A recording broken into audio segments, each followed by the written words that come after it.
சட்டத்தை நிறைவேற்ற முடியாதுன்னு சொல்ல முடியாது. இரண்டாவது, தமிழகத்திற்குள்ளேயே நான் அதான் நேற்று கூட உதாரணம் சொன்னேன், கோயம்புத்தூரில் ஒரு எம்எல்ஏ கூட திமுக கிடையாது.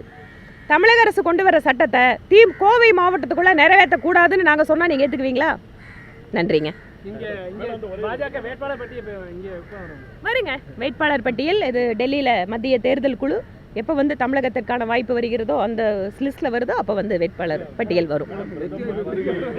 பிரதமர் வந்து தொடர்ந்து தமிழகம் வருவதை வந்து கனிமொழி எம்பி தேர்தல் வருகிறது காரணத்திற்காக மட்டுமே இந்த மாதிரி வர்றாரு அப்படிங்கிற மாதிரி வீடு எடுத்துட்டாங்கன்னு நான் பழைய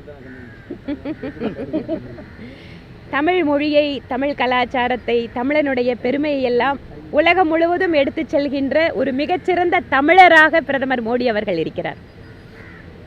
அதனால் திருமதி கனிமொழியினுடைய தந்தையார் செய்யாததை, திருமதி கனிமொழியினுடைய தமையனார் செய்யாததை, அது செங்கோலிலிருந்து தமிழ் மொழியினுடைய பெருமை இமயமலையில் பேசுகின்ற வரை பிரதமர் மோடி செய்து கொண்டிருக்கிறார்.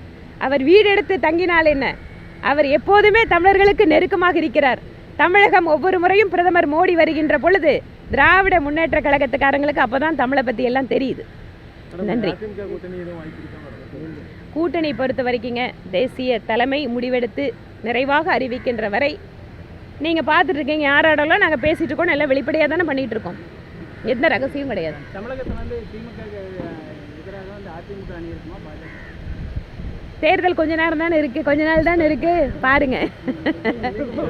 எல்லாரும் சேர்ந்து திமுகவுக்கு எதிராக இருக்கோங்கிறத, திமுகவை வீழ்த்தி காட்டுவோம் அப்படிங்கிறதா எங்களோட எண்ணம். கட்சி முடிவு செய்தால் யாராக இருந்தாலும் நாங்கள் கட்சி சொல்கிறத எடுத்துக்கணும், அவ்வளோதான். நன்றி.